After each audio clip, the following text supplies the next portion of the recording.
আমি বিশ্বাস করি নিজেকে দুবারের বেশি ৩ বার আয়নায় দেখার মধ্যে কোনো ভুল নেই। বরং তাতে যদি তোমার নিজের প্রতি নিজের ভালোবাসা বাড়ে, নিজের প্রতি নিজের ভরসা বাড়ে, তাহলে ৩ বার কেন ৫ বার দেখা উচিত। কারণ সমাজের চোখে নিজেকে দেখতে দেখতে আমরা নিজের চোখে নিজেকে দেখতেই ভুলে যাই।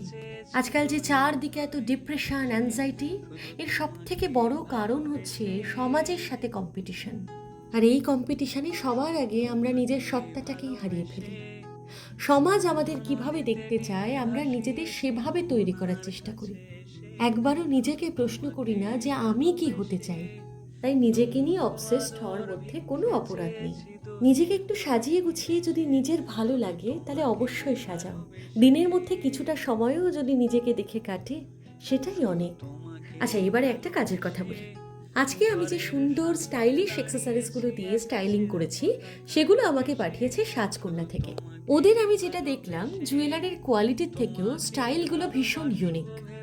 এক্সেসরিজগুলো প্রত্যেকটা আমার ভীষণ পছন্দ হয়েছে। আচ্ছা, তোমরাও যদি স্টাইলিংয়ের জন্য এই সুন্দর সুন্দর এক্সেসরিজগুলো কিনতে চাও, তাহলে আমি কমেন্টে ডিটেলস মেনশন করে দিচ্ছি, প্লিজ দেখে নিও। Thank you.